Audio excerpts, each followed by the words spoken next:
ఈనాటి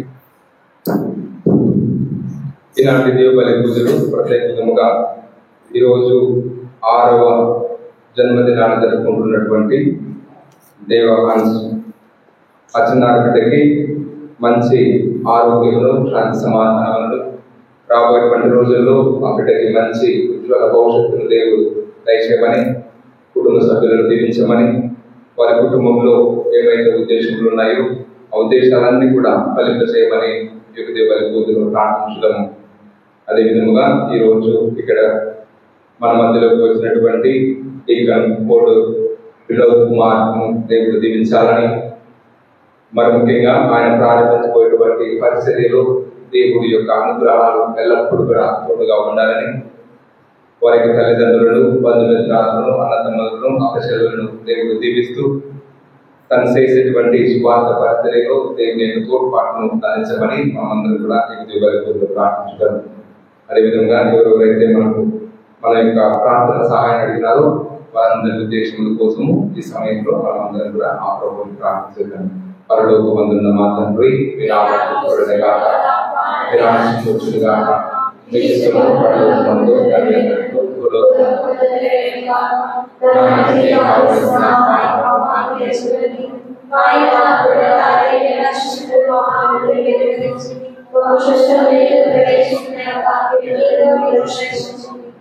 దేవవర ప్రసాదం చేక మరియు మా వందనము.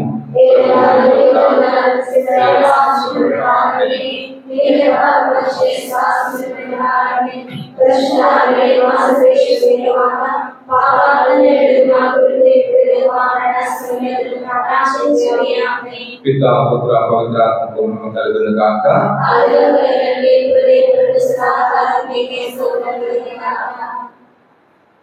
సకల జనులారా ఆనందనాదముతో స్తుతింపుము, కీర్తనలు పాడి అతని దివ్య నామమును మహిమపరపుము. కీర్తన 66:1. పితా పుత్ర పవిత్రాత్మ నామమున మణినాథుడైన యేసుక్రీస్తు కృప, సర్వేశ్వరుని ప్రేమ, పవిత్రాత్మ సహవాసం మీ అందరితో ఉండునుగాక.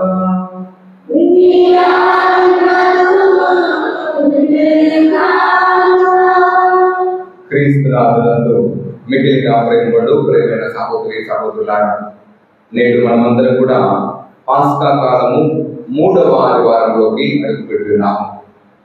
ఈ యొక్క సందర్భంలో ప్రభువు మనందరికీ కూడా ఇచ్చేటువంటి సందేశం ఏంటంటే, మనం ఎల్లప్పుడూ కూడా ప్రభువుని ఇతరులలో గుర్తించాలి. ప్రభువు చాలాసార్లు చెప్తున్నాడు, తుది తీర్పు సమయంలో నేను ఆకలిగా ఉన్నప్పుడు నువ్వు అన్నం పెట్టావు, దాహంగా ఉన్నప్పుడు నువ్వు దాహం తీర్చావు, వస్త్రహీనుడైనప్పుడు వస్త్రాన్ని ఇచ్చున్నావు, అందుకే ఈరోజు నీవు నిత్య జీవితాన్ని పొందుకుంటున్నావు అంటున్నాడు. ఈనాడు సువిశేష పట్టణంలో ఎమ్మౌస్ నగరానికి పోతున్నప్పుడు ఆ 2 శిష్యులు ప్రభువుని ఒక బాటసారి వలె, ప్రభువుని క్రీస్తుని వాళ్ళు గుర్తించలేదు. ఏదో ఒక బాటసారి మాదిరిగా వారు ఆయనతో మాట్లాడారు. బాటసారి వలె ఆయన్ని నీవు మాతో ఉండిపో అని చెప్పి వారికి ఆ భోజనాన్ని ఏర్పాటు చేస్తున్నాను. అంటే ఇతరులలో మన మంచిని చూసి ఇతరుల యొక్క మంచిని మనం ఎప్పుడైతే కోరుతామో వారే క్రీస్తు ప్రభువుగా మారిపోతున్నారు. బాటసారి వలె ఉన్నటువంటి ఆ వ్యక్తికి భోజనం పెట్టిన సమయంలో వారు ఆయనలో క్రీస్తు ప్రభువును చూడగలుగుతున్నారు. కాబట్టి ప్రియమైన సహోదరి సహోదరులారా, అందుకే ప్రభువు ఈ నా సోదరుల్లో ఏ ఒక్కరికి నువ్వు సహాయం చేసినా అది నాకు సహాయం చేసినట్లే అని ప్రభువు చాలా సందర్భాల్లో చెప్తున్నాడు. ఈ సమయంలో మనము ఎవరినైనా ఇతరుల పట్ల అశ్రద్ధ చూపుతున్నటువంటి ఆ సమయ సందర్భాలను జ్ఞాపకం చేసుకుందాం. ఇతరులను మనం తృణీకరించినటువంటి సమయాన్ని, ఇతరులని మనం లెక్క చేయనటువంటి సమయాన్ని, ఇతరులలో ఉన్నటువంటి మంచిని మనం గ్రహించలేనటువంటి సమయ సందర్భాలను మనం జ్ఞాపకం చేసుకోవచ్చు. తెలియజేసినటువంటి ఆ దోషములను ప్రభు మన్నించమని ముందుగా మన పాపములను పంపుతున్నాము.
సర్వశక్తిగా సర్వేశ్వరుడు మనకు దయ చూపి మన పాపములను మన్నించి మనల్ని నిత్య జీవమునకు చేర్చుదురుగాక.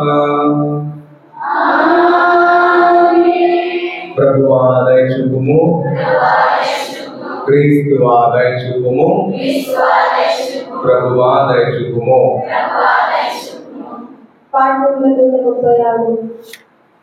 మహాదేవునికి మహిమా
ప్రార్థించుదము.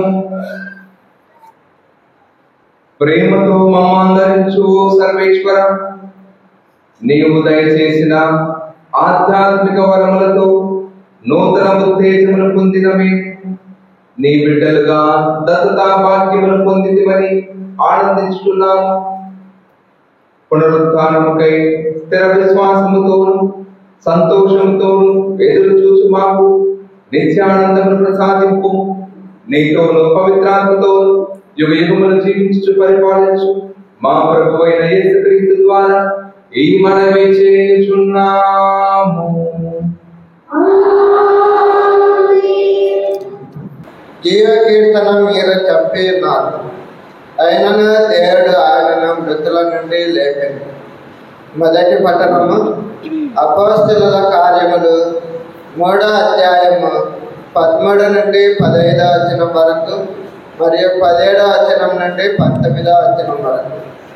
అపోస్తలుల కార్యములు 3వ అధ్యాయము 13వ వచనం నుండి 15వ వచనం వరకు మరియు 17వ వచనం నుండి 19 వరకు. ఆ దినములలో పేతురు ప్రజలతో ఇట్లా నేను, అబ్రహాము, ఈసాకు, యాకోబుల దేవుడు అనగా మన పూర్వుల దేవుడు తన సేవకుడైన యేసును మహిమపరిచి ఉన్నాడు. ఆ యేసునే మీరు అధికారుల చేతికి అప్పగించి పిలాతు ఆయనను వదిలిపెట్ట నిశ్చయించినప్పటికీ మీరు అతన్ని ఎదుట ఆయనను నిరాకరించింది. పవిత్రుడు నీతిమంతుడు అయిన యేసును విడుదల చేయమనుటకు బదులు మీరు నరహంతకుని విడుదల చేయమని అడిగారు. కనుక మీరు జీవన కీర్తిని చంపి ఉన్నారు. అయినను దేవుడు ఆయన మృతుల నుండి లేపాడు. మేము దీనికి సాక్షులము. సోదరులారా, మీరు మీ నాయకులను యేసుకు చేసిన ద్రోహము మీ అజ్ఞానం వలననే జరిగినదని నాకు ఇప్పుడు తెలియదు. కానీ తన మెస్సయ్య బాధలు పడవాలని ప్రవక్తలందరి ద్వారా దేవుడు పూర్వమే ఎరిగించిన దాన్ని ఈ విధంగా నెరవేర్చింది. మీ హృదయ పరివర్తనం చెంది దేవుని వైపు మరలిన ఎడల ఆయన మీ పాపములను తుడిచివేయు. అప్పుడు ప్రభు సమక్షము నుండి ఆధ్యాత్మికము విశ్రాంతుల కాలము వచ్చింది. ఇది ప్రభు వాక్కు.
క్రీస్తే మన పాప విమోచకుడు.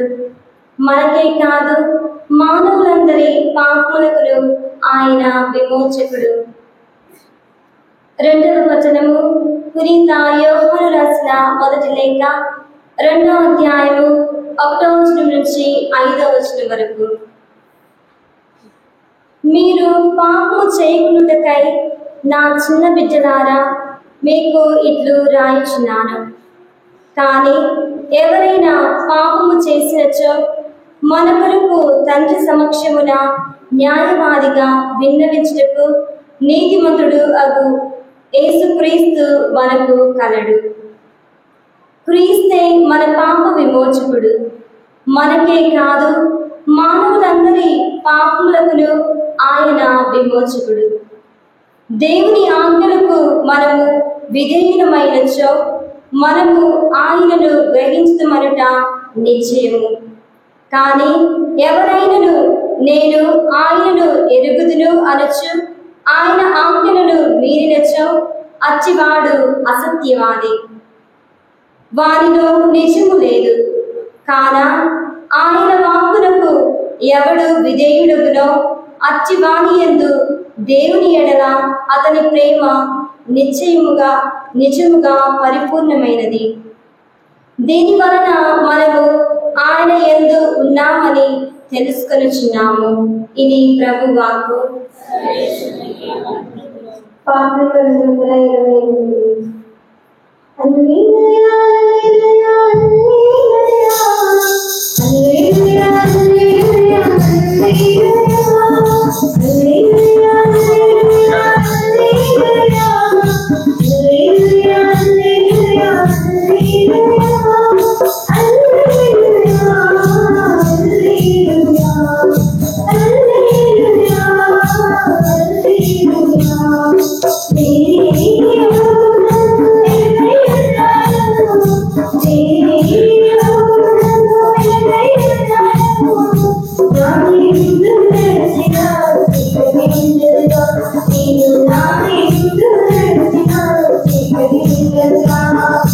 Hallelujah.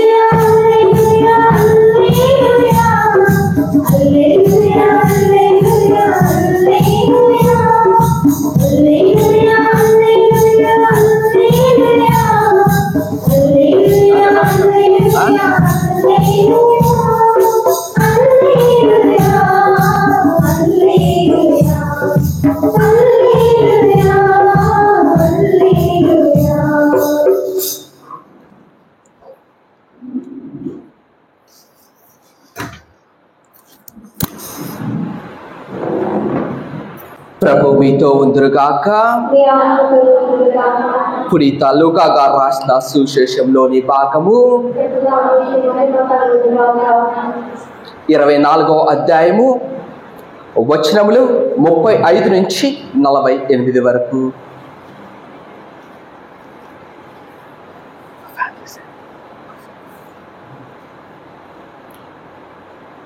అప్పుడు వారు కూడా మార్గ మధ్యమున జరిగిన సంఘటనలను వివరించి ఆయన రొట్టెను విరిచినప్పుడు వారు ఇటుల గుర్తించిన తెలిపిరి. వారు ఇటుల ముచ్చటించుకొంచుండగానే యేసు వారి మధ్య నిలిచి మీకు శాంతి కలుగునుగాక అనెను. వారు భయభాంతులై భూతమును చూచినట్లు భావించిరి. అప్పుడు యేసు వారితో ఇట్లు పలికెను, మీరు ఎందులకు కలవరపడుచున్నారు? మీ మనసుల్లో సందేహములు ఎలా కలుగుచున్నవి? నా కాళ్ళను నా చేతులను చూడుడు, నేను ఆయననే, నన్ను తాకి చూడుడు. ఈ విధముగా భూతములకు ఎముకలు మాంసం ఉండవు. ఆయన ఇట్లు పలికి వారికి తన చేతులను కాళ్ళను చూపగా వారు ఆనంద ఆశ్చర్యములతో విభ్రాంతులై విశ్వసింపరైతిరి. అప్పుడు ఆయన మీ వద్ద తినుటకు ఏమైనా ఉన్నదా అని అడిగెను. వారు ఆయనకు కాల్చిన చేప ముక్కను ఇచ్చిరి. యేసు దానిని తీసుకొని వారు ఎదుట భుజించెను. ఆయన మరలా ఇట్లా వారితో, నేను మీతో ఉన్నప్పుడు మోషే ధర్మశాస్త్రములు, ప్రవక్తల గ్రంథములోను, కీర్తన గ్రంథములోను నన్ను గూర్చి రాయబడినంతయు నెరవేరవలేను. మీతో చెప్పిన మాటలు నెరవేరినవి అని చెప్పెను. అప్పుడు లేఖములను అర్థమవునట్లు వారికి బుద్ధి వికాసము కలగజేసి ఇట్లు చెప్పెను, క్రీస్తు కష్టములను అనుభవించియున్నయు, 3వ రాజు మృతుల నుండి లేచియును, యెరూషలేము మొదలుకొని సకల జాతులకు ఆయన పేరిట హృదయ పరివర్తనము, పాప క్షమాపణ ప్రకటింపబడేను రాయబడి ఉన్నది. దీనికి అన్నిటికీ మీరే సాక్షులు అని చెప్పిరి. ఇది క్రీస్తు సువిశేషము.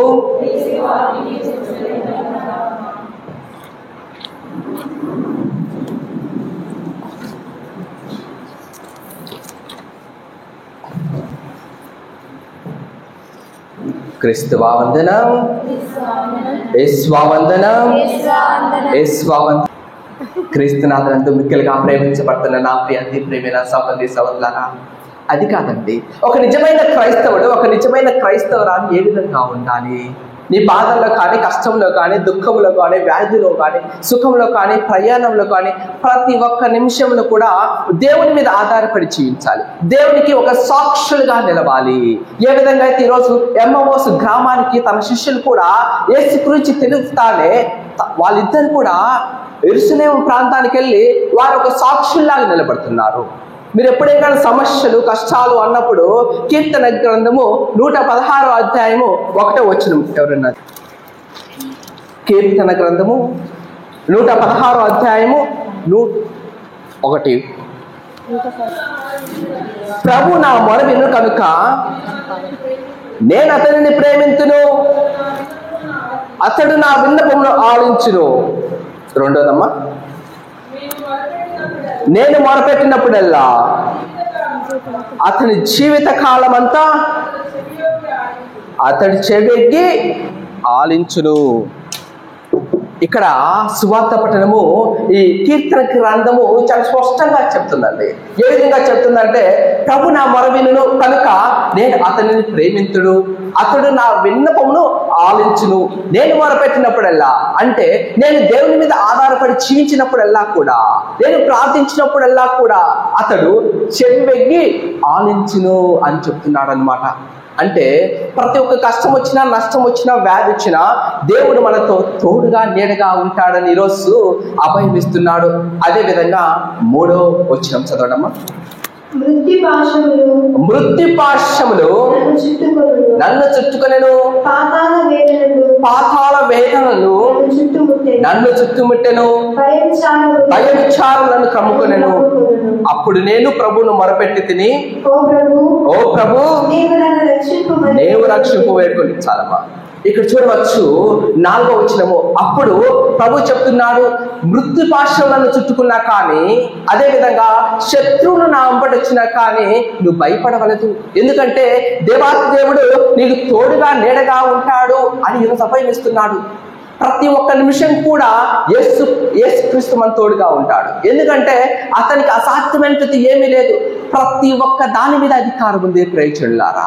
ప్రతి ఒక్క దాని మీద ప్రకృతిపై అధికారం ఉంది, సైతానుపై అధికారం ఉంది, చట్టంపై అధికారం ఉంది, రోగంపై అధికారం ఉంది, పాపం క్షమించే అధికారం ఉంది, మరణంపై అధికారం ఉంది. కాబట్టి మనకి ఎప్పుడు సమస్యలు వచ్చినా కానీ, ఎప్పుడు బాధలు వచ్చినా కానీ, ఎప్పుడు ఏ ఇబ్బంది వచ్చినా కానీ ఆ యేసు క్రీస్తుని మరవకూడదు, విడవకూడదు అని ఈరోజు వాక్యం సెలవిస్తుంది. ఇప్పుడు కూడా అందరు బాగున్నారా? బాగుందా? చేతులెత్తండి. Praise the lord, praise the lord. ఈరోజు సువిశేష పఠనం కానీ గమనించినట్లయితే, సువిశేష పఠనంలో ఈరోజు యేసు క్రీస్తుని తన ఇద్దరు శిష్యులు కూడా గుర్తించలేకపోతున్నారు. అతనే యేసుక్రీస్తు అని గుర్తించలేకపోతున్నారు. ఎందుకు గుర్తించలేకపోతున్నారు? కాకపోతే యేసుక్రీస్తు ఎప్పుడైతే ఆ రొట్టెని విరిచి, ఎప్పుడైతే యేసుక్రీస్తు తన బోధనను చెప్పి ఉన్నాడో అప్పుడు వారు గుర్తించుతున్నారు. ఈ లోకంలో పుట్టిన ప్రతి ఒక్క వ్యక్తి కూడా ప్రియబిడ్డ ఎక్కువ కాలం జీవించాలని చూస్తూ ఉంటారు, ఎక్కువ కాలం బ్రతకాలి అని చూస్తూ ఉంటారు. కాకపోతే యేసుక్రీస్తు అలా కాదండి. ఎన్నోసార్లు చెప్పి ఉన్నాడు, నేను మరణించవలసింది, నా సమయము ఆసన్నమైనది, నా గడియ ఆసన్నమైనది, నేను నా తండ్రి తంచుకు చేరిపోవాలి అని ఎన్నోసార్లు చెప్పి ఉన్నాడు. కాకపోతే ఈ వచనాలు మొత్తం కూడా తన శిష్యులు ఎప్పుడు కూడా గుర్తించలేకపోయారు. అదేవిధంగా ఈరోజు కూర్చున్న మనము యేసుక్రీస్తుని ఏ విధంగా గుర్తిస్తున్నాము? నిజంగా యేసుక్రీస్తుని మనము గుర్తించాలంటే ఏం చేయాలి? ఏం చేయాలంటే మన మదిలో వాక్కు ఉండాలి, గదిలో ప్రార్థన జీవితం ఉండాలి, వీధిలో సాక్ష్యం ఉండాలి. మన జీవితాలలో ప్రార్థన జీవితం అనేది ఉండాలి. యేసుక్రీస్తుని గుర్తించాలి అంటే ఏ విధమైన ప్రార్థన జీవితం ఉండాలి ప్రియబిడ్డలారా? ఒకనొకసారంట మదర్ తెరీసా గారు, అందరు తెలుసు కదా, సిస్టర్స్ గా బాగా సిస్టర్ గారు, మదర్ తెరీసా సిస్టర్ గారు తన కాన్వెంట్లో ఉండగా అనుకోకుండా ఒక చిన్న సిస్టర్ వచ్చి ఈ విధంగా చెప్తుందన్నమాట. అమ్మ మనకు అనుకోకుండా చాలా మంది అతిథులు వచ్చి ఉన్నారు. సో మనీ గెస్ట్కే అతిథులు వచ్చి ఉన్నారు. కాకపోతే ఇక్కడ సమస్య ఏంటంటే వారికి మన దగ్గర ఇచ్చే ఆహారం ఏమి కూడా లేదు. చాలా మంది వచ్చి ఉన్నారు, మనకు సరిపడే ఆహారం మాత్రమే ఉంది, వారికి సరిపడే ఆహారం మన దగ్గర లేదు. ఇప్పుడు ఏం చేయాలమ్మా అని ఆ మదర్ తెరీసా సిస్టర్ గారు అడుగుతారనమాట. అప్పుడు ఆ మదర్ తెరీసా సిస్టర్ గారు ఈ విధంగా చెప్తుంది, why are you telling to me? Go and tell the boss of the house. నాకెందుకు చెప్తున్నావు? ఇంట్లో ఉన్నా యజమానికి పోయి చెప్పు అని చెప్తారనమాట. అప్పుడు అక్కడ యజమాని అంటే ఎవరండి? యేసుక్రీస్తు. అవును, ఇంట్లో పోయి ఉన్న యజమానికి చెప్పు, go and tell the boss of the house అని చెప్తాడనమాట. అప్పుడు ఆ సిస్టర్స్ అంతా కూడా ఒక 20 నిమిషాల పాటు ప్రార్థన జీవితం జీవించిన తర్వాత ఒక అద్భుతం జరుగుతుంది ప్రియబిడ్డ, ఒక అద్భుతం జరుగుతుంది. ఆ అద్భుతం ఏంటంటే, ఒక వ్యక్తులు వచ్చి, అమ్మా మేము చాలా మీటింగ్ పెట్టుకున్నాము, కాకపోతే ఆ మీటింగ్ మొత్తం కూడా క్యాన్సిల్ అయిపోయింది. అనుకోకుండా క్యాన్సిల్ అయిపోయింది. అనుకోకుండా గాలి వాన వచ్చేసింది. ఇది పెద్ద మీటింగ్ అరేంజ్ చేసుకున్నాము, కాకపోతే ఇది క్యాన్సిల్ అయిపోయింది. కాబట్టి మా కాడున్న ఆహారం మొత్తం కూడా మీరు తీసుకోండి అని చెప్తారనమాట. ఇక్కడ మనం గమనించవలసిన అద్భుతం కాదు ప్రియబిడ్డలారా. కాకపోతే ఇక్కడ మదర్ తెరీసా గారు ఎవరి మీద ఆధారపడి జీవించింది? సాక్షాత్తు యేసుక్రీస్తు మీద ఆధారపడి జీవించింది. ఆమె అనుకునేండు ఎవరికైనా ఫోన్ చేసి ఉండవచ్చు, ఎవరైనా చేయి చాచి అడిగి ఉండవచ్చు. కాకపోతే ఇక్కడ మదర్ తెరీసా గారు ప్రార్థన చేయకో ఒక 20 నిమిషాల పాటు అని తన సిస్టర్కి ఏ విధంగా చెప్పింది ఇక్కడ మనము గమనించవచ్చు. మదర్ తెరీసా గారు యేసుక్రీస్తు మీద ఆధారపడి జీవించిందండి. ఈరోజు మనము నిజంగా యేసుక్రీస్తుని సాక్షులుగా నిలవాలి అంటే, యేసుక్రీస్తుని నిజంగా గుర్తించాలంటే మనం ఈరోజు ఏం చేయాలి? మన వ్యక్తిగత జీవితం, మన ప్రార్థన జీవితం ఏ విధంగా ఉంది? ఒక మదర్ తెరెసా గారు పునీతులే కాదండి, దేవుని మీద ఆధారపడి జీవించింది. సాక్షాత్తు యేసుక్రీస్తు సైతం కూడా తన తండ్రి దేవుని చెంతపై ఆధారపడి జీవించి ఉన్నాడు. సాక్షాత్తు యేసుక్రీస్తు సైతం కూడా తాను 40 రోజులు ఉపవాస ప్రార్థన జీవించి ఉన్నాడండి. తాను పరిచయము, తాను ఈ లోకానికి వచ్చేటప్పుడు ఈ ప్రసంగాలు చెప్పే ముందు 40 రోజులు కూడా ఉపవాస ప్రార్థనలు జీవించి వచ్చి ఉన్నాడు. అదేవిధంగా తన శిష్యులను ఎన్నుకునే ముందు మార్కు సువార్త 3:13 చూడవచ్చు. తన శిష్యులను ఎన్నుకునే ముందు రాత్రంతా కూడా యేసు ప్రభువు మీద, తన తండ్రి దేవుని మీద ఆధారపడి జీవించి ఉన్నాడు. అదేవిధంగా 5 రొట్టెలను 2 చేపలను 5,000 మందికి పంచేటప్పుడు యేసుక్రీస్తు ఎవరి మీద ఆధారపడి జీవించి ఉన్నాడు? తండ్రి దేవుని మీద ఆధారపడి జీవించి. లాజరును సజీవంగా లేపినప్పుడు ఎవరి మీద ఆధారపడి జీవించి ఉన్నాడు? యేసు తన తండ్రి దేవుని మీద ఆధారపడి జీవించి ఉన్నాడు. కడర రాత్రి తాను అప్పగించుకునే ముందు గెత్సెమనే తోటలో మోకరించి కన్నీటి ప్రార్థన చేసి ఉన్నాడండి. అప్పుడు యేసుక్రీస్తు ఎవరి మీద ఆధారపడి జీవించి ఉన్నాడు? తండ్రి దేవుని మీద ఆధారపడి జీవించి ఉన్నాడు. అదే విధంగా చూడవచ్చు, తాను సిలువ మ్రోసే ముందు కూడా ఈ భారాన్ని నేను మొయ్యలేను అన్నప్పుడు తండ్రి దేవుని మీద ఆధారపడి జీవించి ఉన్నాడు. అదేవిధంగా తాను సిలువలో మరణాన్ని పొందేటప్పుడు కూడా, దేవా ఈ నొప్పి నేను భరించలేను అన్నప్పుడు తండ్రి దేవుడు 2 దేవదూతలను పంపిస్తూ ఉంటాడు. కాబట్టి ఇక్కడ మనం గమనించవచ్చు, ప్రియ సహోదరి సహోదరులారా, యేసుక్రీస్తు పునీతులు ప్రతి ఒక్కరు కూడా తండ్రి దేవుని మీద ఆధారపడి జీవించి ఉన్నారు. మనము ఈరోజు ఎవరి మీద ఆధారపడి జీవిస్తూ ఉన్నాము? మన బంధువుల మీదనా, మన పొరుగింటి వారి మీదనా, లేకపోతే దేవుని మీదనా? ఎప్పుడైతే నీవు దేవుని మీద ఆధారపడి జీవిస్తావో దేవుని నీకు 3 మార్గాలు చూపిస్తాడు. ఎప్పుడైతే నీవు దేవుని మీద ఆధారపడకుండా జీవిస్తావో అప్పుడు సైతాను కూడా నీకు 3 మార్గాలు చూపిస్తుందండి. Praise the lord. అందరూ కూడా నిద్రపోతున్నారు కదా. నిద్రపోయేవారు మాత్రం కప్పు చప్పట్లు ఒకసారంట, ఇప్పుడు నాకు అంత దేవుని మీద ప్రేమించండి చెప్తున్నారు కదా. ఒకసారంట తన తల్లి తన కొడుకుతో ఈ విధంగా చెప్తుంది అనమాట, ఏరా నేను చూశాను, నేను విన్నాను, మన పొరిగింటి అమ్మాయి నువ్వు ప్రేమిస్తున్నావంట, ఏంటి మ్యాటర్? మన పక్కింట్లో అమ్మాయి నువ్వు ప్రేమిస్తున్నావంట, ఏంటి మ్యాటర్ అని తన తల్లి తన కొడుకుతో చెప్తుంది అనమాట. అప్పుడు కొడుకు, నేను ప్రేమించలేదు, మన విచారణ గురువులు చెప్పారమ్మా ప్రేమించమని. అంటే విచారణ గురువులు ఎందుకు చెప్తారు? ఆ విధంగా ఎందుకు చెప్తారు ఇతరులను ప్రేమించమని?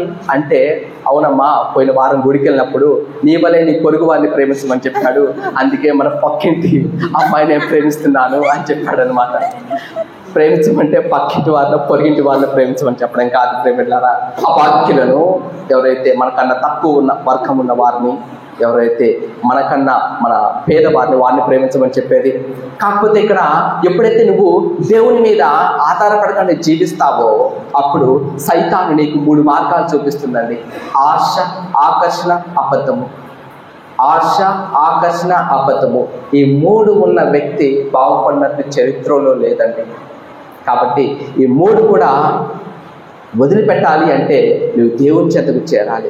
నువ్వు ఎప్పుడైతే దేవుని విశ్వసిస్తూ, దేవుని ప్రేమిస్తూ, దేవుని మీద ఆధారపడి జీవిస్తావో, ఆ దేవునికి సాక్షులుగా నిలవాలి అనుకుంటే మటుకు 3 మార్గాలు దేవుడు కూడా చూపిస్తాడు. అదేంటంటే ఎప్పుడైతే నువ్వు దేవునితో ఉంటావో నీకు దేవునికి ఉన్న సంబంధం బలపడుతూ ఉంటుంది.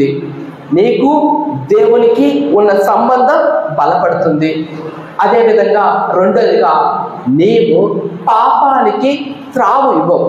ఎప్పుడు కూడా పాపానికి త్రావు ఇవ్వవు అనమాట. అదేవిధంగా నువ్వు ఎప్పుడైతే దేవుని మీద ఆధారపడి జీవిస్తావో అప్పుడు నీకు పరలోకానికి దారి చూపిస్తుందండి. పరలోకానికి దారి చూపించే మార్గం అండి. కాబట్టి నీవు నీ గ్రామం బాగుపడాలన్నా, నీ కుటుంబం బాగుపడాలన్నా, మన సంఘం బాగుపడాలన్నా, ఏం బాగుపడాలన్నా కానీ మనము దేవుని మీద ఆధారపడి జీవించాలి. ప్రియబిడ్డ, ఆధారపడి జీవిస్తారా? ఎంతమంది ఆధారపడి జీవిస్తారు? కొంచెం చేతులు ఎత్తండి. కొందరు చేతులు అసలు ఎత్తను కూడా ఎత్తలేదు కదా. మేము ఆధారపడి జీవించాం బ్రదర్ అంటున్నారా? కాబట్టి క్రీస్తునాథులందు మిక్కిలిగా ప్రేమించబడుతున్న నా ప్రియాతి ప్రేమైన సహోదరి సహోదరులారా, ఈరోజు మీరు యేసుకు సాక్షులుగా నిలవాలంటే మదిలో వాక్కు ఉండాలి, గదిలోని ప్రార్థన జీవితం ఉండాలి, అదేవిధంగా వీధిలో సాక్ష్యం ఉండాలి. ఇప్పుడు రెండోదిగా నీ మదిలో వాక్యం ఉండాలి. మదిలో వాక్యం ఏ విధంగా ఉండాలి? మనం అనుకుంటాము, మానవ మాత్రమే మనమందరం కూడా ఏమనుకుంటామంటే దేవుని వాక్కు కన్నా మనిషి వాక్కు ఎన్నో రెట్లు మెరుగైనది అనుకుంటామన్నమాట. ఎందుకు మెరుగైనదంటే ఒక వ్యక్తి ఇంకో వ్యక్తిని ఏడిపించవచ్చు తన మాటలతో, అదేవిధంగా ఒక వ్యక్తి ఇంకో వ్యక్తిని నవ్వించవచ్చు తన మాటలతో. ఒక వ్యక్తి ఉన్న మాటలకే ఇంత అధికారం ఉంటే నన్ను నిన్ను సృష్టించి సర్వశక్తి గల సర్వేశ్వరుడు, భూమాకాశం సైతం కూడా సృష్టించి పరిపాలిస్తున్న యేసుక్రీస్తుడు, ఎంతో మంది అనారోగ్యం సైతం కూడా సృష్టిత పలికిన దేవుడు, అదేవిధంగా ఎంతో మంది చనిపోయిన వాళ్ళ సైతం కూడా సజీవంగా లేపిన దేవుడు, ఆయన మాటలకి ఆయన వాక్కుకి ఇంక ఎంత అధికారం ఉండాలి? మానవ మాత్రం ఎన్నోసార్లు అనుకుంటాం కదా, అయ్యో ఇతని వాక్కుకు చాలా బలం ఉన్నది, అందుకే అతను చెప్పిన ప్రతి ఒక్క మాట కూడా నెరవేరుతూ ఉంటుంది అని మనం ఎన్నోసార్లు అనుకుంటూ ఉంటాము. కాకపోతే అది తప్పు ప్రేజల్లారా. మనిషి వాక్కు కన్నా దేవుని వాక్కు 1000 రెట్లు మెన్ను. అందుకే చెప్పు ఉన్నాము, యోహాను సువార్త 1:1 నుంచి చదవండమ్మా.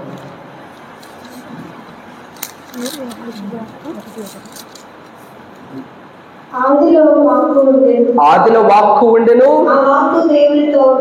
ఆ వాక్కు దేవునితో ఉండెను, ఆ వాక్కు దేవుడై ఉండెను.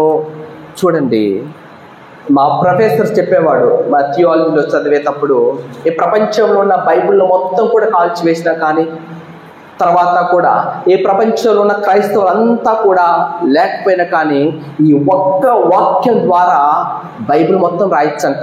ఈ ఒక్క వాక్యం ద్వారా ఇక్కడ ఉన్న అందరినీ, ప్రపంచంలో ఉన్న ప్రతి ఒక్కరిని కూడా క్రైస్తవులుగా మార్చొచ్చంట. ఈ ఒక్క వాక్యం అండి. అదే ఆదిలో వాక్కు ఉండెను, వాక్కు దేవుని వద్ద ఉండెను, ఆ వాక్కే దేవుడాయను. అదేవిధంగా దేవుని వాక్కు సజీవమైనది, చైతన్యవంతమైనది, అది పదునైనది, 2 అంచుల కన్నా ఖడ్గం వంటిది అని చెప్తున్నాడు. నేను ఈరోజు మనము దేవుని యొక్క విశిష్టతను, గొప్పతనాన్ని కొద్దిసేపు ధ్యానించుకుందాము. ఆదికాండము 1వ అధ్యాయము 1 నుంచి 3 చూడవచ్చు. దేవుని వాక్కు చాలా శక్తివంతమైనదండి. దేవుని వాక్కు ఎందుకు శక్తివంతమైనది అంటే, శూన్యం నుండి సృష్టించేసిన వాక్కు దేవుని వాక్కు. శూన్యం నుండి సృష్టిని చేసిన వాక్కు దేవుని వాక్కు. ఆదికాండము 1:3 చదవనమ్మా. అప్పుడు వెలుగు కలుగును గాక అని దేవుడు ఆజ్ఞాపించెను. ఇక్కడ చూడవచ్చు, దేవుడు ఈ చీకటిలో ఉన్న ప్రపంచాన్ని మొత్తం కూడా ఒక్క మాటలో సృష్టించాడు. వెలుగు కలుగును గాక. నక్షత్రాలు కానీ, సూర్యుడు కానీ, ఈ భూమిలో ఉన్న ప్రతి ఒక్క ప్రాణి కూడా లేదు. కాకపోతే అందుకని చెప్తున్నాను, శూన్యం నుండి సృష్టించేసిన వాక్కు దేవుని వాక్కు. ఈ ప్రపంచంలో ఉన్న ప్రతి ఒక్కటి కూడా లేదు. కాకపోతే ఎప్పుడైతే వెలుగు కలుగును గాక అని చెప్పున్నాడో, ఈ ప్రపంచంలో ఉన్న ప్రతి ఒక్కటి కూడా ప్రాణాన్ని పోసుకున్నది. అదేవిధంగా అందుకని చెప్తాను, ఈరోజు శూన్యం నుండి సృష్టించేసిన వాక్కు దేవుని వాక్కు. అదేవిధంగా లాజరును సజీవంగా లేపిన వాక్కు దేవుని వాక్కు. ప్రియబిడ్డలారా, లాజరును సజీవంగా లేపిన వాక్కు దేవుని వాక్కు. అదేవిధంగా మనం విశ్వసించు దేవుడు సజీవ దేవుడు, మనం విశ్వసించే దేవుడు జీవం గల దేవుడు కనుక మనం కూడా జీవం కలిగి జీవించాలి. ఆ జీవం దేని వల్ల వస్తుందంటే వాక్యం చదవడం ద్వారా. ఎంతమంది ఇక్కడ బైబిల్ రోజు చదువుతున్నారో తెలియదు, కానీ నేను నా ఎక్స్పీరియన్స్ ఇక్కడ దేవుని వాక్ అంటే ఎవరండి? బైబిలే కదా. మన బైబిల్ పట్టుకుంటేదే దేవుని వాక్కు. దేవుడు అంటే ఎవరు? మన బైబిలే. అందుకే దాన్ని బట్టి ఎవరు ఆశీర్వదించరు, బైబిల్ని ఎవరు ఆశీర్వదించరు. అక్కడ దేవుని వాక్కు ఉంది. చెప్పినప్పటి ఏదో ఒక రోజు ఉన్నట్టుండగా లేచి ఎవరో పునీతులు రాసింది కాదు, అది దేవుని వాక్కు. అదే అందుకే నీవు దేవునికి సాక్షులుగా నిలవాలంటే ఏం చేయాలి? నీకు బైబిల్ తెలియాలి. బైబిల్ తెలియకపోతే ఏం తెలియదు. అందుకే Saint Jerome, ignorance of the scripture is the ignorance of the Christ. ఎవరు చెప్పారు? సెయింట్ జెరోమ్ చెప్పారు. Ignorance of the scripture is the ignorance of the Christ. నీకు బైబిల్ తెలియకపోతే దేవుడు తెలియనట్టే. కాబట్టి నీకు బైబిల్ తెలియాలి. ఒకనొక గ్రామానికి నేను హౌస్ విజిటింగ్కి వెళ్తున్నప్పుడు ఒకనొక ఇంట్లో నేను వెళ్ళాను. ఆ ఇల్లు మొత్తం కూడా ప్రశాంతంగా ఉంది, ఏ ప్రాబ్లమ్స్ లేవు, చాలా ప్రశాంతంగా ఉంది. కాకపోతే నేను ఒకటి గమనించింది ఏంటంటే ఆ ఇంట్లో ఉన్న ప్రతి ఒక్కరు కూడా బైబిల్ చదువుతున్నారండి. ఆ హాల్లో చిన్న ఇంట్లో బైబిల్ను మధ్యలో పెట్టి వారు ఇద్దరు కూడా 2 క్యాండిల్స్ వెలిగించి వారందరూ కూడా ఉదయము సాయంకాలము అందరూ కూడా కుటుంబ సభ్యులు ఎవరైతే పెద్దవారు ఉంటారు కదా, వాళ్ళు ఒక వచనాలు చదివేది, ఒక అధ్యాయం చదివేది, దాని గురించి కొంచెం ధ్యానించేది, తర్వాత తన ఇళ్ళకి వెళ్ళిపోతూ ఉంటారన్నమాట, తన పనులకు వెళ్ళిపోతూ ఉంటారు. కాబట్టి ఇంకో ఇంట్లో చూశానండి, ఒకసారి బైబిల్ తీసుకోవడం నేను మర్చిపోయాను. బైబిల్ ఇస్తారంటే అది ఒక మినీ బ్యాంక్ అయిపోయింది కదా, ఆధార్ కార్డు, డబ్బులు, తర్వాత రేషన్ కార్డులు మొత్తం అందులోనే ఉంటాయి. కాబట్టి మనము దేవుని వాక్యాన్ని, దేవుడే వాక్యం అంటే బైబిలే వాక్యం కదా, దేవుడే మన ఒళ్ళో ఉన్నాడు. అలాంటప్పుడు మనం ఏ విధంగా దేవుణ్ణి విశ్వసిస్తున్నాము, దేవుణ్ణి ఏ విధంగా చూస్తున్నాము? అదేవిధంగా దేవుని వాక్కు మనకు ప్రశాంతత మనసు ఇవ్వగలదండి. అదేవిధంగా నిర్మల హృదయం ఇవ్వగలదు, ఓదార్పు ఇవ్వగలదు, సంతోషం ఇవ్వగలదు, శాంతి సమాధానాలు ఆదరణ ఇవ్వగలదు అన్నమాట. ఎప్పుడైతే నువ్వు దేవుని వాక్యం చదువుతావో, దేవుని వాక్కు చాలా శక్తివంతమైనది. ఎందుకు శక్తివంతమైనది అంటే పాపాత్ముని పవిత్రునిగా మారుస్తుంది, అదేవిధంగా దొంగవాడిని మంచివానిగా చేస్తుంది, అదేవిధంగా వ్యభిచారులను పవిత్రాలుగా మారుస్తుంది దేవుని వాక్కు. అదేవిధంగా జక్కయ్య లూకా సువార్త 19:1 చదవండమ్మా. యేసు యెరికో పట్టణంలో ప్రవేశించి దాని గుండా వెళ్ళుచుండెను. అక్కడ సుంకరులలో ప్రముఖులు జక్కయ్య అను పేరు గల ధనికుడు ఒకడు ఉండెను. చాలమ్మా. ఇక్కడ పాపాత్ముల్ని పుణ్యాత్ములుగా మారుస్తుంది జక్కయ్య. ఒక పాపాత్ముడు, కాకపోతే ఎప్పుడైతే యేసు క్రీస్తుని మాట విని ఒక పుణ్యాత్ముడిగా మారిపోతూ ఉంటాడు అన్నమాట. అదేవిధంగా ఒక సమరయ స్త్రీ, ఒక వ్యభిచారి దేవుని వాక్కు ద్వారా, దేవుని మాట ద్వారా పవిత్ర జీవితం జీవిస్తుంది ప్రేజల్లారా. కాబట్టి మనం ప్రార్థన చేసుకోవచ్చు, మనిషి వాక్కు కన్నా దేవుని వాక్కు ఎన్నో రెట్లు మెరుగైనది, మేలైనది అని. ఇంకో విధంగా చెప్పాలి అంటే మూడవది, మన వీధిలో సాక్ష్యం ఉండాలి. మదిలో వాక్కు, గదిలో ప్రార్థన, వీధిలో సాక్ష్యము. ఈ వీధిలో ఏ విధంగా సాక్ష్యం ఉంటున్నాము? అవును బ్రదర్ గారండి, నేను రోజు కూడా బైబిల్ చదువుతాను, నేను రోజు కూడా ప్రార్థన జీవితం జీవిస్తాను, కాకపోతే నా జీవితం చూస్తే మటుకు ఏ విధంగా ఉందో నాకే తెలియదు. నీ జీవితము ఆదర్శంగా ఉందా లేదా ఇతరులకి? ఒక నిజమైన క్రైస్తవ జీవితం జీవిస్తున్నావా, జీవించడం లేదా? ఒక నిజమైన క్రైస్తవుడు ఏ విధంగా ఉండాలి? ఒక క్రీస్తుని అనుసరించే వ్యక్తిగా ఉండాలి. ఇతరులను ప్రేమించాలి, ఇతరులను క్షమించాలి, నీ వల్ల నీ పొరుగు వారిని ప్రేమించాలి. కాబట్టి నీ జీవితం ఏ విధంగా ఉంది వీధిలో? అంటే నీ ఊర్లో కావచ్చు, నీ గ్రామంలో కావచ్చు, నీ కాన్వెంట్లో కావచ్చు, సెమినార్లో కావచ్చు, ఏ విధంగా నీ వ్యక్తిగత జీవితం ఉంది? యేసుకు నిజంగా సాక్షులుగా ఉంటున్నారా, ఉండడం లేదా? అందుకే మదిలో వాక్కు ఉండాలి. నిజంగా యేసుక్రీస్తుకు సాక్షులుగా ఉండాలంటే గదిలో మన ప్రార్థన జీవితం ఉండాలి. అదేవిధంగా మన వీధిలో సాక్ష్యంగా ఉండాలి. కాబట్టి క్రీస్తునాథులందు మిక్కిలిగా ప్రేమించబడుతున్న నా ప్రియాతి ప్రేమైన సహోదరి సహోదరులారా, ఈరోజు మనము ఈ మూడింటి కోసం ఈరోజు ప్రార్థిద్దాం. దేవా, నా మనసులో నా మదిలో వాక్కు లేకపోతే నీ వాక్యాన్ని నా మదిలో నాటయ్యా. అదేవిధంగా నా వ్యక్తిగత జీవితము, నా ప్రార్థన జీవితం బాగలేకపోతే నీ ప్రార్థన జీవితం నాకు నేర్పించయ్యా. నా వీధిలో సాక్ష్యంగా నేను నిలవలేకపోతే నా జీవితంలోకి నీ వచ్చి నీలాగా మారు మనసు పొంది ఒక తప్పిపోయిన కుమారుల కనువిప్పు కలిగి మరలా నీ జీవితంలోకి మార్పు ఉంచేటట్టు చూడండి దేవా అని ఈరోజు ప్రార్థిద్దాం అందరం కూడా. పితా పుత్ర పవిత్రాత్మ నామమున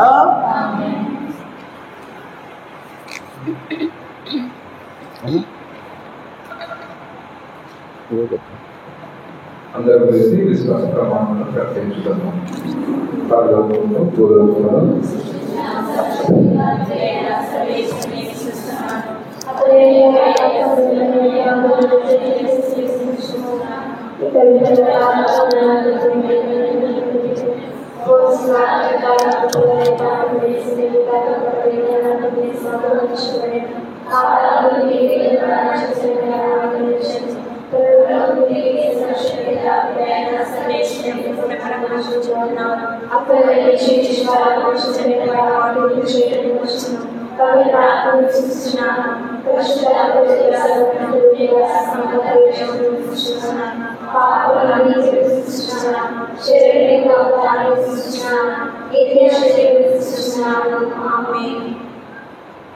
పరిశుద్ధుడైన తండ్రి, ప్రేమగల ప్రభువా, ఈ యొక్క ఉదయకాల సమయంలో మేమందరం కూడా మరోసారి మీరు సన్నిధానంలో ఉంటూ మేము ప్రార్థన చేస్తుండగా ప్రభువా, ఈరోజు మేము వాక్యంలో ఉన్నట్టుగా గదిలో ప్రార్థన, మా హృదయంలో నీ వాక్యము, మేము ప్రజల మధ్యలో మేము సాక్షులుగా జీవించడానికి ఈ 3 కృపావరాలను మాకు దయచేయమని, మేము ఎల్లప్పుడూ కూడా ఈ యొక్క వాక్యాన్ని అంటిపెట్టుకుని జీవిస్తూ ప్రార్థన జీవితంలో నూరంతలుగా జీవించబడాలని మమ్మల్ని అందరినీ ఇక్కడ చేరినటువంటి మమ్మల్ని అందరినీ దీవిస్తూ 30ంతలుగా 60ంతలుగా 100ంతలుగా ఫలించేయమని ఓ ప్రభువా మేము చేయి ప్రార్థన ఆలకించండి.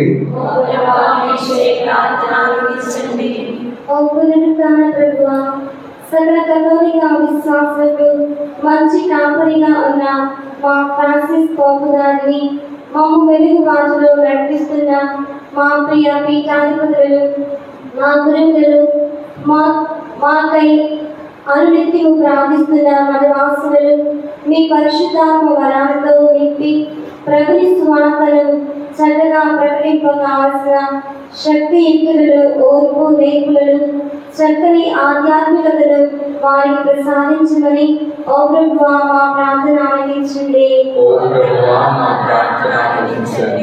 ఓ నిత్య జీవప్రదాత, ప్రథమ క్రైస్తవులంక రొట్టె విడిచివేయండు, దేవుని శుద్ధించేయండు సమయం గడిపినట్లే మీ శిష్యులైన వేగంత సంతోష వినయములతో మీ పవిత్ర సన్నిధి చేరి దివ్య పూజ పనిలో పాల్గొని మీ వాక్కులను సారాన్ని గ్రహించు సప్రసాదములు స్వీకరించు మీకు ఇష్టంగా జీవించి కృపను గ్రహించేయమని అందరూ ఓ ప్రభువా మా ప్రార్థన ఆలకించండి. ఓ మరణను జయించిన ప్రభువా, మీ దాసులమైన మేమంతా సదాకాలము హృదయ పరివర్తన ఉంచండి. పాప క్షమాపణ పొందుటకు అర్హులను చేయుడు.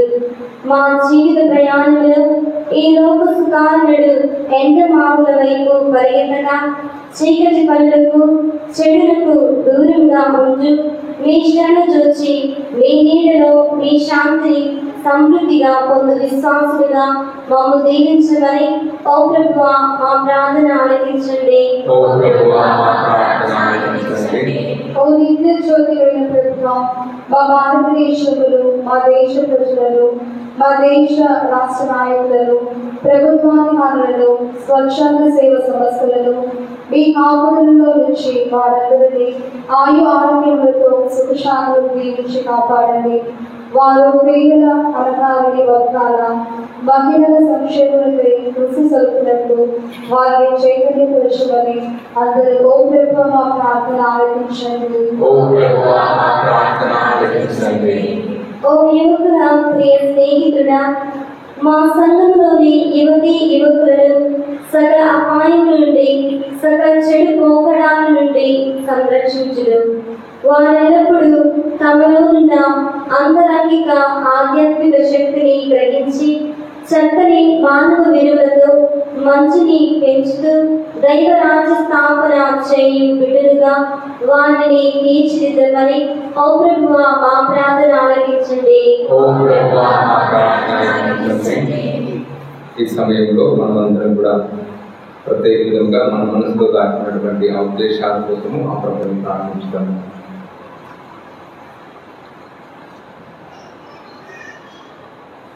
దయగల తండ్రి, కృపామయ, ఈరోజు మేమందరం కూడా ఈ యొక్క పూజ ఆరంభంలో మీకు విన్నవించినటువంటి విన్నపాల కోసం మేము ప్రార్థన చేస్తున్నాము. ప్రత్యేక విధంగా ఈరోజు జన్మదినాన్ని జరుపుకుంటున్నటువంటి ఆ చిన్నారి బిడ్డను దీవించండి.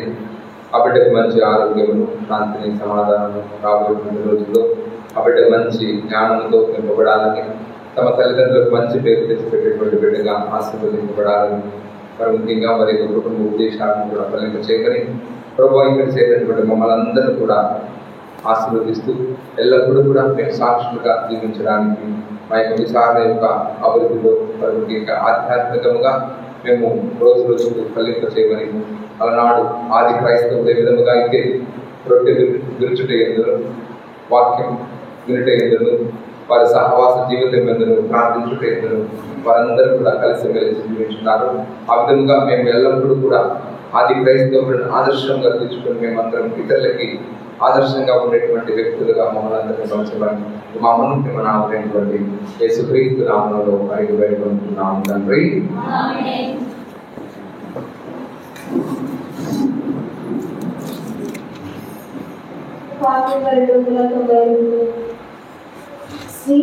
స్వీకరించుదేవా నా చిరునామా, ఆలకించు స్వామి నా హృదయగీతిగా. స్వీకరించుదేవా నా చిరునామా, నా జీవితం నీకు అంకితం, నా సర్వము నీకు అర్పితం, నా జీవితం నీకు అంకితం, నా సర్వము నీకు అర్పితం. స్వీకరించుదేవా నా చిరునామా. ఆవేదని కారణం ఆశీర్వదించావు, అగ్రహాము వర్తనం అంగీకరించావు. ఆవేదని కారణం ఆశీర్వదించావు, అగ్రహాము వర్తనం అంగీకరించావు. నిరుపేద మనసుతో ముంగిట నిలిచావు, నిరుపేద మనసుతో ముంగిట నిలిచావు. ఆదరించుమా నా దైవమా, అనురాగదయతో వర్తించుతాను. ఆదరించుమా నా దైవమా, అనురాగదయతో వర్తించుతాను. స్వీకరించుదేవా నా చిరునామా. సహోదరి సహోదరులారా, నేనును మీరును అర్పించునయ్యను సర్వశక్తి కలుగుతైన సర్వేశ్వరుని ప్రీతికరమగినట్లా ప్రార్థించుదము.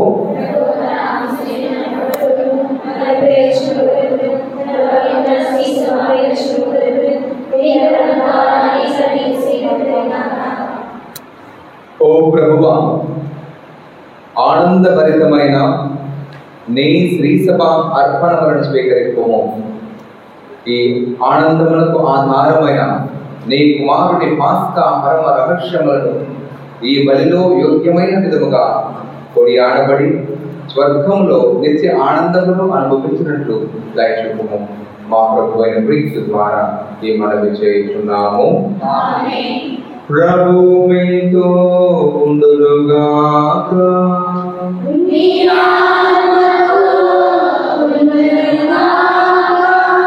మీ మనస్సులను ఉన్నతమునకు త్రిప్పుము.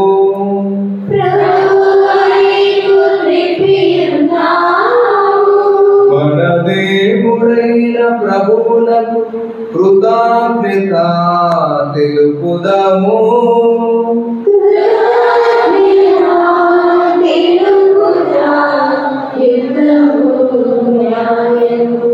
ప్రభువైన దేవా పావన పిత సర్వశక్తి గల నిత్య సర్వేశ్వర, మేము ఎల్లప్పుడూ చోట మీకు ఈ కాలమున నిన్ను ఎక్కువగా స్తుతించి మహిమపరచుట యుక్తము, న్యాయము, ధర్మము, రక్షణదాయకము. ఏలైనా క్రీస్తు తన్ను తాను సదా మా కొరకు అర్పించుకొనుచున్నాడు. నీ సమక్షమున మా మధ్యవర్తిగా వ్యవహరించుచు నిరంతరము మమ్ము కాపాడుచు మా కొరకు విజ్ఞాపనములు చేయుచున్నాడు. ఒకసారి బలి అయిన అతడు మరలా మరణింపడు. గొర్రె పిల్ల అయిన క్రీస్తు వధింపబడినను సదా జీవించునే ఉండదు. కావున ప్రతి దేశము ప్రతి ప్రజ పాస్కానందముతో ఉప్పొంగుచు నిన్ను స్తుతించుచున్నది. పరలోక శక్తులను దూతల దళములను నీ మహిమను నిరంతరము కీర్తించుట ఎట్లనగా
పావన పిత, నీవు నిఖముగా పవిత్రుడవు. నీ సృష్టి అంతయు నిన్ను స్తుతించుట యుక్తము. ఏలైనా నీ కుమారుడును మా ప్రభు అయిన యేసుక్రీస్తు ద్వారా పవిత్రాత్మ ప్రభావం వలన సమస్తమునకు జీవం పోసి పవిత్రపరచున్నాము. ప్రపంచమాద్యంతము సూర్యోదయం నుండి సూర్య అస్తమయం వరకు నీ నామమునకు నిర్మలమైన బలిని అర్పించుటకై ప్రజలకు నిరంతరము పిలుస్తున్నాము. కావునవో ప్రభువా, ఈ కానుకలను నీ సముఖమునకు తెచ్చి ఉన్నాము. పవిత్రాత్మ ద్వారా వీరి పవిత్రపరచ ప్రతిమాలు కొనుచున్నాము. ఈ విధమున ఇవి మా ప్రభువును నీ కుమారుడనైన యేసుక్రీస్తు శరీర రక్తములు అగులుగాక. అతని ఆజ్ఞ ప్రకారమే ఈ కృతజ్ఞతార్చనను నెరవేర్చుచున్నాము. వారు పాటుపడుటకు ఇష్టపూర్తిగా తమ్ము అప్పగించుకొనినప్పుడు అప్పమునందుకొని మీకు కృతజ్ఞతా వందనములు చెప్పి స్తుతించి త్రుంచి శిష్యులకి చూచు ఇట్లా మీరందరూ దీనిని తీసుకొని భుజింపుడు, ఏలయనా ఇది మీ కొరకు అప్పగింపబడున్న నా శరీరము.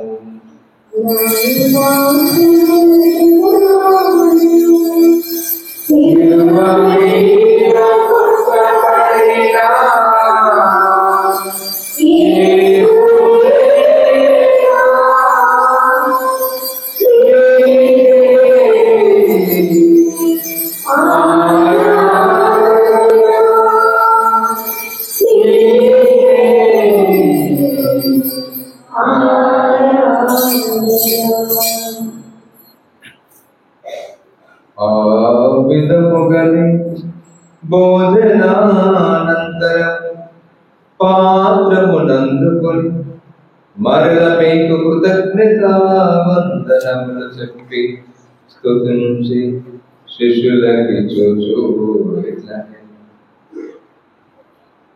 మీరందరూ దేనిని తీసుకొని దీని నుండి పానము చేయుడు, ఏలయనా ఇది నూతన నిత్య నిబంధన యొక్క నా రక్తపు పాత్రం. ఇది మీ కొరకు అనేకుల కొరకు పాప పరిహారమునకై దారపోయబడును. దేనిని నా జ్ఞాపకార్థము చేయుడు.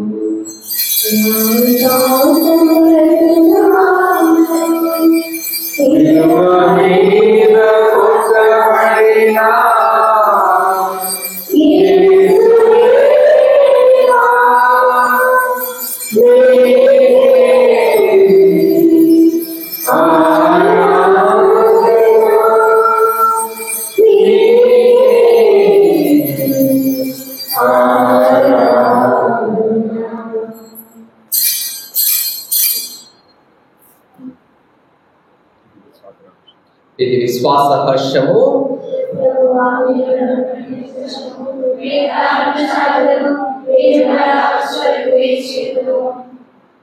కనుక తండ్రి నీ కుమారుని రక్షణాయుధముకు శ్రమలను అద్భుతమైన ఉత్థానమును మోక్షారోహణమును స్మరించుచు అతడు మరల మేం చేయుడని ఎదురు చూచు మేము ఈ పవిత్ర జీవన బలిని కృతజ్ఞతతో మీకు అర్పించుచున్నాము. నీ పవిత్ర శ్రీ సభ యొక్క కానుకను ప్రీతితో వీక్షింప బ్రతిమాలుచున్నాము. తన మరణము ద్వారా మమ్ము నీతో సఖ్యపరచిన నీ కుమారుని బలిని స్వీకరింపుము. మేము అతని శరీర రక్తములతో పోషింపబడి పవిత్రాత్మతో నింపబడి అతని యందు ఏక శరీరము ఏక మనసు కలిగి ఉండునటులా దయా చూపుము. అతడు మమ్ము నీకు నిత్యార్పణముగా రూపొందించునుగాక. నీవు ఎన్నుకున్న పుణ్యాత్ములతోనూ ముఖ్యముగా పవిత్ర కన్యకైన దేవమాత అయిన మరియ మాతతోనూ ఆమె భర్తలు పునీత జోసెఫ్ గారితోనూ పునీత పాల్వపూర్ అంతుని వారితోనూ పునీత ఫ్రాన్సిస్ వారితోనూ అపోస్తలతోనూ వేద సాక్షులతోనూ సకల పునీతులతో పాటు మమ్మను మోక్ష భాగ్యమునకు వారసులు చేయము. ఏలైనా మీరు విజ్ఞాపనల ప్రార్థనల నిర్మతిక సహాయంపై మేము ఆధారపడి ఉన్నాము. ఓ ప్రభువా, మమ్ము నీతో సఖ్యపరచు ఈ బలి లోకమంతటికి శాంతిని శ్రేయస్సును ప్రసాదించినట్లు ప్రతిమానుచున్నాము. ఈ లోకమున యాత్ర చేయు నీ శ్రీ సభలో నీ సేవకుడకు మా ప్రాంతం జగద్గురువును మా పాలనాధికారిని నూతనంగా కలిగినటువంటి గోరెంట్ల అడ్వాణేశ్వర బిషప్ గారిని తదితర పీఠాధిపతులను గురువులందరినీ నీవు సంపాదించుకున్న ప్రజలందరినీ విశ్వాసమంతులు ప్రేమయంతుల వరకు నీ చిత్త ప్రకారం నీ సముఖమున చేరి ఉన్న ఈ ప్రజల మనవులలో ఆలకింపు. దయగల తండ్రి, నలు దశల చేతులని బిడ్డలందరినీ కనికరించి నీతో ఐక్యపరచుకున్నాము. చనిపోయిన మా సహోదరి సహోదరులను నీ ప్రేమ యందు ఈ లోకమున వీడిన వారందరినీ దయతో నీ రాజ్యములో చేర్చుకున్నాము. మేమును అష్ట చేరి నీ మహిమను వీక్షించు నిత్యానందము పొందదము గాక. మా ప్రభువైన క్రీస్తు ద్వారా మనవి చేయుచున్నాము. అతని ద్వారా నీవు సకల మేలులను లోకమునకు దయచేయుచున్నావు.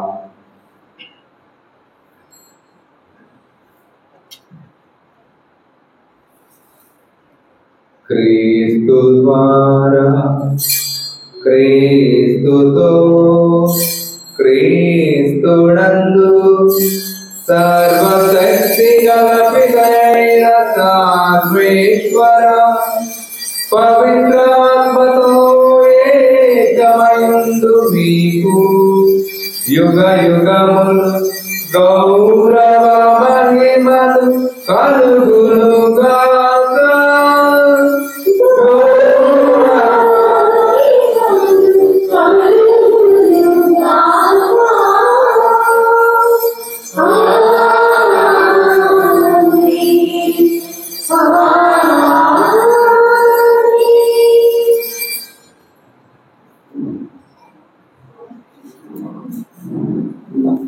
మన రక్షకుడు ఇచ్చిన పరమోపదేశం అనుసరించి ప్రార్థన సాధిస్తాము. పరలోకమందున్న మా తండ్రి,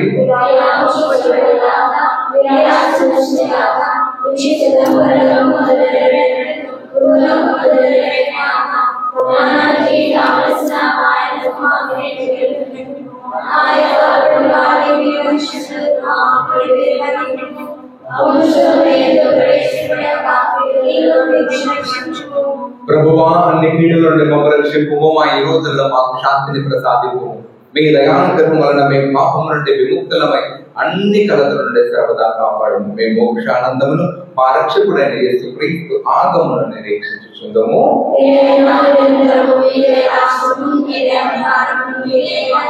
శాంతిని మీకు అనుగ్రహిస్తున్నా, నా శాంతిని మీకు ఇస్తున్నా అని నీ అపోస్తులతో వచించిన ప్రభు మా పాపం లేకపోతే నీ స్త్రీ సభ విశ్వాసమును వీక్షింపు. నీ చిత్త ప్రకారం నీ సభకు శాంతిని ఐక్యమును అనుగ్రహింపు. యుగ యుగములు జీవించు పరిపాలించు ప్రభువా. ప్రభు మీతో ఉండునుగాక.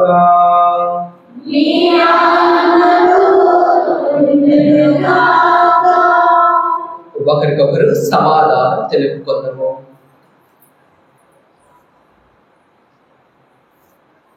సర్వేశ్వరుని కలిగిన లోకపాపులను రక్షించుటకు మాకు దయచేయుము. సర్వేశ్వరుని కలిగిన లోకపాపులను రక్షించుటకు మాకు దయచేయుము. సర్వేశ్వరుని కలిగిన లోకపాపులను రక్షించుటకు మాకు శాంతిని దయచేయుము.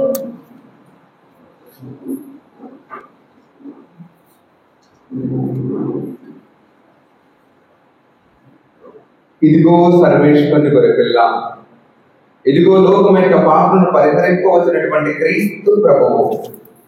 ఈ విందులకు పిలువబడిన మనమందరము ధన్యులము.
Manda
జూబిలీ ప్రార్థన.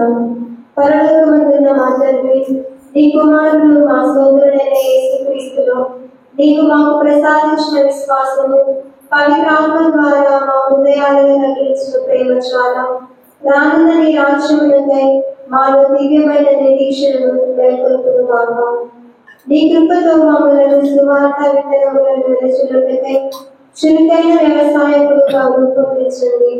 నరక శక్తులు నశించి మానవత్వం వికసించి విశ్వాసము హెచ్చింపబడి దృఢ సంకల్పంతో క్రొత్త దిగి క్రొత్త భూమిగా నిరీక్షించుటకు మీ మహిమ వైభవము మాలో నిత్యము వ్యక్తమవుతున్నాక నిరీక్షణ యాత్రికులమైన మాలో జూబిలి దైవానుగ్రహము స్వర్గ సంపన్నుల పట్ల ఆశను వెలువడుతున్నాక రక్షకుని ఆనందము శాంతి ప్రపంచమంతటిపై కుమ్మరింపబడుగాము సదాకాలము జీవించు పాలించు దేవా నీకే సదా స్తుతి మహిమ కలుగుగాక ఆమేన్.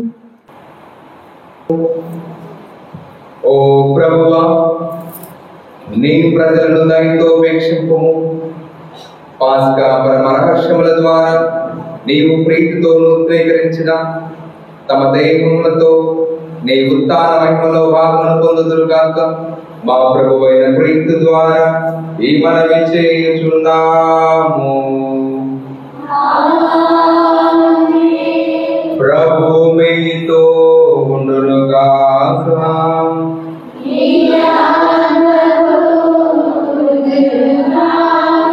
సర్వశక్తిగల సర్వేశ్వరుడు పితా పుత్ర పవిత్రాత్మ మేము సదా ఆయురారోగ్యములతో శాంతి సమాధానంతో దీవించి కాచి కాపాడునుగాక.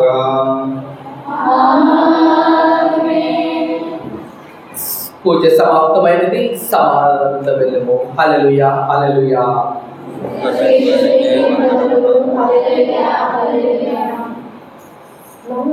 మరి చూస్తే చాలు నీవే గుర్తొస్తావా. మరి చూస్తే చాలు నీవే గుర్తొస్తావా. నీ జగమాలను చూస్తే చాలు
We